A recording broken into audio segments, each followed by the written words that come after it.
आप सबको जय मसीह की। आइए अपने आज के इस आराधना के समय में, जिसमें हम हर शाम व्यतीत करते हैं परमेश्वर के चरणों में, परमेश्वर की उपस्थिति में, उसके वचन को पढ़ते हैं, उसके वचन को सुनते हैं और अपने पारिवारिक प्रार्थनाओं और निवेदनों को परिवार स्वरूप परमेश्वर को अर्पित करते हैं। आइए इस समय में हम अपने सरों को झुकाएंगे, प्रार्थना मांगे। महान जीवित सामर्थी परमेश्वर, हम हृदय से आपका धन्यवाद अर्पित करते हैं प्रभु, विशेष रूप से आज के इस दिन के लिए, इस समय के लिए जो आपकी ओर से पाया। और प्रभु परमेश्वर, जब इस लॉकडाउन की स्थिति में हम सब प्रभु परमेश्वर अपने जीवनों में आगे बढ़ रहे हैं, परिस्थितियां ज़रूर सामान्य नहीं हैं, पर प्रभु परमेश्वर आपके अनुग्रह, आपकी दया की बहुतायत हम अपने जीवन में महसूस करते हैं। और प्रभु परमेश्वर उसी दया और उसी अनुग्रह में प्रभु हम अपने आप को प्रभु परमेश्वर आपके अधीन करते हैं। और प्रभु परमेश्वर चाहते हैं कि आज जब इस समय में हम आपके साथ वचन को पढ़ते हैं, सुनते हैं, समझते हैं, ग्रहण करते हैं, प्रभु परमेश्वर आपके आत्मा की बहुतायत हमारे साथ हो, क्योंकि प्रभु परमेश्वर आपका आत्मा ही वो मीडिएटर है, वो प्रभु परमेश्वर मध्यस्थ है, वो सहायक है, जो प्रभु परमेश्वर हमें आपकी आवाज़ को सुनने और समझने की शक्ति देता है। प्रभु, हर बार ये ज़रूरी नहीं है कि जब हम सुनें तो उसे पूरी रूप से समझें। और प्रभु परमेश्वर, आज जब हम अब्राहम के जीवन से, जो कि उस समय अब्राम था, देखते हैं कि प्रभु परमेश्वर किस प्रकार वो आपकी बातों को सुनता है पर पूर्ण रूप से समझता नहीं है। प्रभु, होने पाए हम इस बात की समझ को रखने वाले हों कि जब हम कोई कार्य कर रहे हैं, उन्हें पाए हम इस बात को दृढ़तापूर्वक प्रभु परमेश्वर जांच लें, परख लें कि वो बातें आपकी ओर से हैं या नहीं। सारा आदर महिमा आपको देते हैं, हम सब अपने आप को आपके हाथों में अर्पित करते हैं, मांगते प्रभु यीशु क्रिस्त के नाम से, आमीन। आज के मनन चिंतन के लिए हम सब 16वें अध्याय की ओर बढ़ेंगे और फिर से इस अध्याय को मैं आपके सामने पढ़ूंगा नहीं, बल्कि हम इस अध्याय में होकर चलेंगे जब हम मनन चिंतन कर रहे हैं। और आप इस मनन चिंतन के समय से पहले अच्छा होगा कि इस अध्याय को पूरा पढ़ लें, उसके बाद आप मनन चिंतन में आगे बढ़ें। हम 16वें अध्याय में आ गए हैं। 15वें अध्याय तक हमने इस बात को देखा कि किस प्रकार परमेश्वर अपनी वाचा को एक और बार जाहिर करता है अब्राहम पर या अब्राम पर। और ये वाचा दोहरी वाचा थी। वाचा जहां वो वाचा बांध रहा था अब्राम से कि उसका वंश बालू के किनकों के समान होगा, उसके वंश के द्वारा पृथ्वी के सारे कुल आशीष पाएंगे। और दूसरा जो पार्ट ब्लेसिंग का था वो था कि ये देश मैं तेरे को दूंगा। एक, that I will give you generations, I will make you a father of many generations, and the second is that I will give you the land for which I have promised।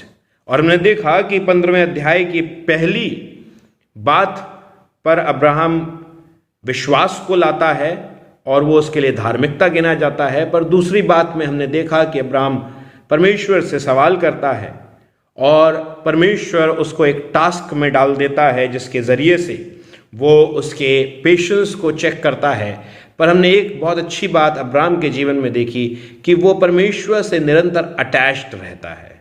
और इसीलिए कहीं ना कहीं जो अनुग्रह या grace है, जिसके लिए कहा जाता है कि अब्राहम के जीवन में अनलिमिटेड ग्रेस था, परमेश्वर का अनुग्रह उसको अपरंपार दिया गया था, उसका एक बहुत महत्वपूर्ण कारण ये था कि वो परमेश्वर को छोड़कर अलग नहीं होता है, वो निरंतर उसके साथ बना रहता था।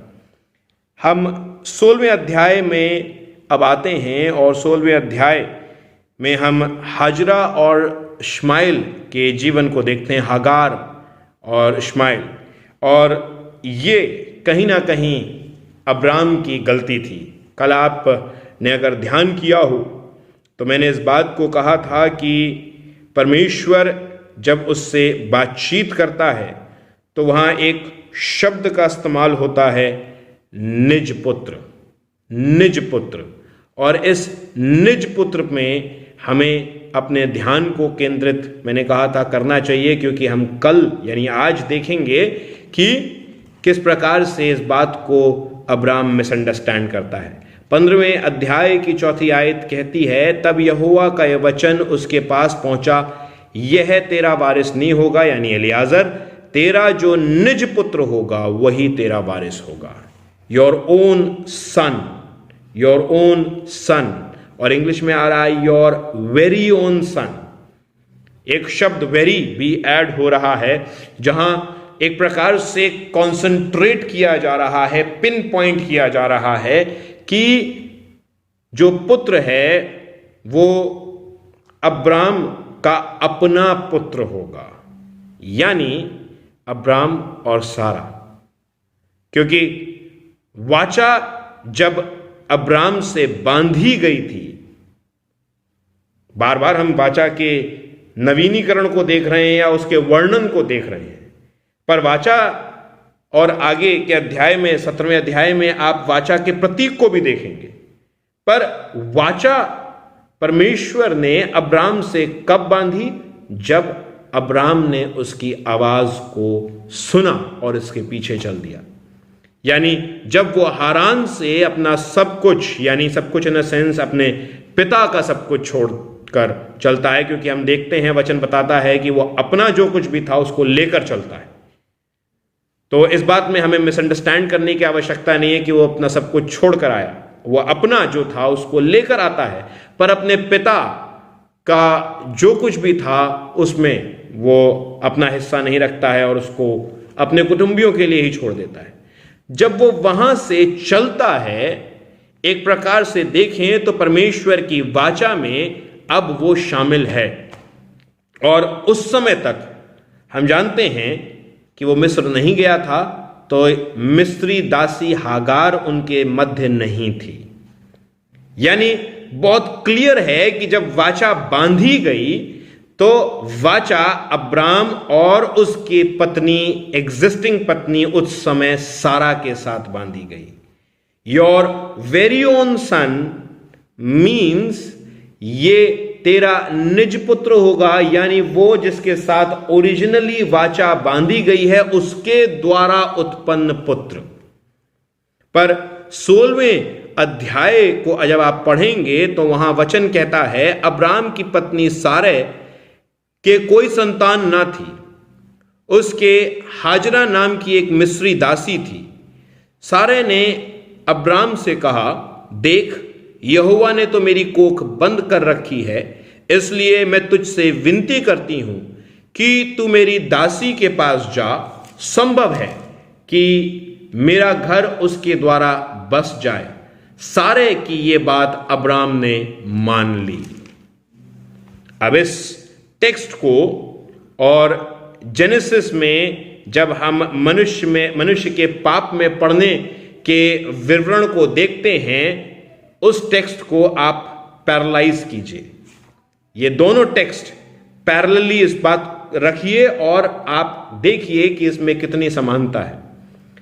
स्त्री पुरुष से आके कहती है कि ये फल बहुत मीठा है, क्योंकि कहीं ना कहीं पहले स्त्री ने उसको चखा था, स्त्री उस पर प्रलोभित हुई थी, उसको उसने कंज्यूम किया था और फिर उसने जाकर अपने पति को यानी आदम को दिया। और आदम जो परमेश्वर के साथ बांधी गई वाचा नियम का जानने वाला था, अपनी पत्नी की सुन लेता है। यहां भी कुछ ऐसा ही हो रहा है। अब्राम और सारा के बीच में एक वार्तालाप हो रही है, जिसमें सारा अब्राम से कह रही है कि देख यहोवा ने मेरी कोख बंद कर रखी है और इसलिए मैं तुझसे विनती करती हूं कि तू मेरी दासी के पास जा, संभव है कि वो ही हमारे लिए संतान का माध्यम बनेगी। और सारा की ये बात अब्राम मान लेता है। गलती किसकी है? सारा की या सारे की, क्योंकि अभी वो सारा नहीं बनी है, सारे है।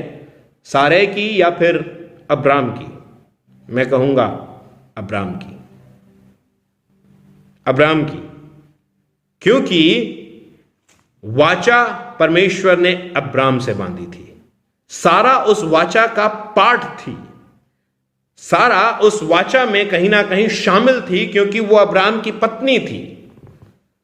पर डायरेक्ट बातचीत या दर्शन हमेशा बाइबल बताती है कि परमेश्वर अब्राम को देता था।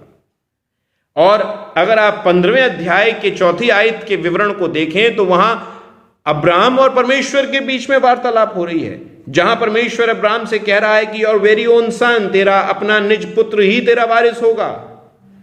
सारे को इसके विषय में शायद ज्यादा नहीं पता है, ऐसा हम बाइबल में देखते हैं। जब सारे इस प्रपोजल को अब्राम के पास लेकर आती है, अब्राम उसकी सुन लेता है। That is the biggest problem. वहीं सबसे बड़ी गड़बड़ी हो जाती है, जहां अब्राम एक और गलती कर देता है। अब्राम को यह कहना चाहिए था कि नहीं सारे, मेरे परमेश्वर ने जब मुझसे बात की तो मुझसे कहा कि मेरा ही अपना निज पुत्र मेरा वारिस होगा, और हमें वेट करना चाहिए। जैसे पेशेंटली हमने देखा कि अब्राम उन चिड़ियों को भगाते हुए वेट करता है, बहुत और बातों में पेशेंटली वो वेट कर रहा है, क्योंकि 75 वर्ष की आयु में वो चला है। और जब यह अध्याय एंड होता है तो हम देखते हैं कि वो 86 की उम्र का है, 86। यानी आप समझ लीजिए कि अब 11 वर्ष उसको परमेश्वर के पीछे पीछे चलते हुए हो गए हैं। और अभी अगर आप देख लें तो करीब करीब 85 वर्ष का वो होगा, क्योंकि अगर आप 1 साल कंसेप्शन में दे दें तो 86 वर्ष में इस्माइल पैदा हुआ है। 85 वर्ष के लगभग की बात है जब ये 16वां अध्याय चल रहा है। 10 वर्ष वो पहले ही चल चुका है, और 10 वर्ष वो पेशेंटली परमेश्वर के उस वाचा में वेट कर रहा है। और वो सारे से ये कह सकता था कि मेरे परमेश्वर ने अभी कुछ समय पहले ही मुझे वापस से इस वाचा को स्मरण दिलाया है, और बड़ा क्लियरली बोला है कि मेरा निज पुत्र ही मेरा वारिस होगा। पर वो इस कार्य को नहीं करता है, और क्या होता है? रिजल्ट हम सबको पता है। वो सारे की बात मान लेता है। हाजरा, जो मिस्र में जाने की एक प्रकार से गलती है, वो उसके जीवन में आ प्रकट होती है, और उसके तहत इश्माइल एग्जिस्टेंस में आ जाता है। मेरे और आपके जीवन में कई बार मेरे और आपकी की गई पुरानी गलतियां मेरे जीवन के प्रेजेंट में और मेरे जीवन के फ्यूचर में आ जाती हैं। और कई बार मेरी एक और गलती उस पुरानी गलती को जगा देती है कि वो मेरे जीवन में आ जाए।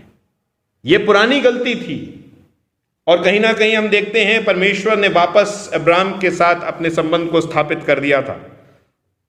पर अगर आप इस बात को देखें और समझें तो यहां अब्राम जब परमेश्वर की वाणी को सुन रहा है, उसको सही प्रकार से समझ नहीं रहा है, सारे की बात मान ले रहा है, तो वो पुरानी गलती वापस से उसके जीवन में आ जा रही है। और उस गलती के तहत हम सब जानते हैं एक पूरी जाति एग्जिस्टेंस में आ गई, और कहीं ना कहीं एक प्रतिद्वंदी मेरे और आपके विश्वास को, और एक बहुत कट्टर प्रतिद्वंदी मेरे और आपके विश्वास को आज मिल चुका है। परमेश्वर में प्रिय भाइयों और बहनों, मेरे और आपके जीवन में मेरे लिए बहुत आवश्यक है इस बात को समझना कि जो मैं सुन रहा हूं, क्या मैं उसको पूरी रीति से समझ रहा हूं या नहीं। अगर आप टीचिंग प्रोफेशन को देखें तो टीचर्स इस बात को हमेशा कहेंगे कि जो कुछ वो 100% पढ़ा रहे हैं, सारे बच्चे उसको इक्वली अब्जॉर्ब नहीं करते, ग्रास्प नहीं करते। अलग अलग रेशियो में होकर, अलग अलग परसेंटेजेस में बच्चे उसको ग्रहण करते हैं, और यही कहीं ना कहीं उनके कंपटीशन में आगे और पीछे रहने का कारण होता है। परमेश्वर में भी मेरा आगे और पीछे रहने का कारण इसी बात पर आधारित है कि मैं कितना उसकी सुन रहा हूं और सुनी हुई बात को समझ रहा हूं, ग्रहण कर रहा हूं। अगर मैं उसकी हर एक बात को ध्यान से सुनकर समझ रहा हूं तो ध्यान रखिएगा, मेरे और आपके जीवन में मैं जिन कार्यों को कर रहा हूं, मैं दृढ़ रहूंगा कि मैं उन कार्यों को सही कर रहा हूं। कई बार इन्फ्लुएंशियल लोग जो मेरे जीवन में इन्फ्लुएंशियल जगह रखते हैं, वो भी मेरी उस सुनी और ग्रहण की हुई बात को डिगा नहीं पाएंगे। सारे इस व्यक्ति की पत्नी है, इन्फ्लुएंशियल थी इस व्यक्ति के लाइफ में, और वो आती है, एक बात, एक प्रपोजल देती है, और अब्राहम आसानी से उसको मान लेता है। मेरे और आपके जीवन में बहुत सारे प्रपोजल्स आएंगे। अगर मैं परमेश्वर की सटीक आवाज को सुनता हूं, उसको समझता हूं, तो ध्यान कीजिएगा, उन प्रपोजल्स का मेरे सामने कोई मायना नहीं होगा, क्योंकि सबसे बड़ा प्रपोजल मेरे लिए मेरे परमेश्वर का होगा। पर इस बात को ध्यान रखना है कि अगर मैं चूकता हूं तो कई बार मेरी पुरानी गलतियां वापस से एक्टिवेट हो जाती हैं और वो भी मेरे जीवन में आकर प्रवेश कर जाती हैं। वाचा तो इस व्यक्ति के साथ उसके बाद भी बांधी गई। ये 86 वर्ष की उम्र में इश्माएल का पिता बनता है, और 86 वर्ष के बाद जब ये 99 वर्ष का होता है, तब परमेश्वर इसके पत्नी और इसके बीच में इसहाक के बीज को डालता है, और 100वें वर्ष में ये जाकर पिता बनता है। पर इस बात को ध्यान रखिएगा कि ये एक बहुत महत्वपूर्ण बात है कि अगर मैं परमेश्वर की बातों को मिसअंडरस्टैंड करूंगा तो गलतियों में पड़ूंगा, और वो गलतियां मेरे और आपके जीवन के लिए बहुत भारी होंगी। परमेश्वर हम सबको बहुतायत की आशीष दे, और विशेष रूप से हमें अपनी अगुवाई दे, अपनी सामर्थ दे कि हम उसकी सामर्थ में होकर इस बात की समझ को रखने वाले हों कि जब उसकी आवाज़ को सुन रहे हों, मेरे लिए प्राथमिकता सिर्फ उसकी आवाज़ हो और कुछ नहीं। मेरे लिए प्राथमिकता उसकी बातें हों और कुछ नहीं, क्योंकि अगर अधूरे मन से, अधूरी सोच, अधूरी समझ से मैं उससे बातचीत कर रहा हूं, तो ध्यान रखिएगा, जो कुछ वो बात कह रहा है मैं उसको पूर्ण रूप से ग्रहण नहीं कर पाऊंगा। इसलिए जब कभी प्रार्थना में बैठें, विशेष रूप से बहुत ज़रूरी है कि हम ध्यान लगाकर पूरे मन से प्रार्थना में बैठें। प्रार्थना वो समय है जब मैं परमेश्वर से संवाद करता हूँ, और संवाद अधूरे मन से नहीं बल्कि पूरे मन से होता है, ताकि उसकी पूरी बातें मेरे हृदय में ग्रहण की जाएं और मैं उन पूरी बातों को स्मरण करता हुआ अपने जीवन में आगे चल सकूं, और किसी भी गलती की गुंजाइश मेरे जीवन में ना हो। परमेश्वर हम सबको बहुतायत की आशीष दे। आइए हम प्रार्थना करें। महान जीवित सामर्थी परमेश्वर, हृदय से आपका धन्यवाद अर्पित करते हैं आपकी तमाम आशीषों के लिए।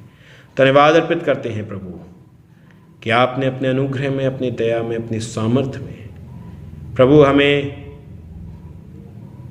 यह अवसर दिया है कि हम आपकी आवाज़ को सुन सकते हैं। और प्रभु जब आपकी आवाज़ हमारे कानों में पड़ती है तो प्रभु परमेश्वर ये आवश्यक हो कि हम उस आवाज़ को भली भांति सुने, उसको समझें और उसको ग्रहण करें, क्योंकि प्रभु परमेश्वर इस बात का हमारे जीवन में बहुत बड़ा महत्व है। क्योंकि अगर हम आपकी आवाज़ को सही प्रकार से नहीं सुनेंगे, नहीं ग्रहण करेंगे, तो प्रभु परमेश्वर आपके बातों को अधूरी समझ से पूरा करने के लिए आगे बढ़ जाएंगे और गलतियां हमारे जीवन में प्रवेश करेंगी। प्रभु प्रार्थना करते हैं आपकी अगुवाई, आपकी सामर्थ्य, आपकी दया अपने जीवन के लिए, हम सब के जीवन के लिए चाहते हैं।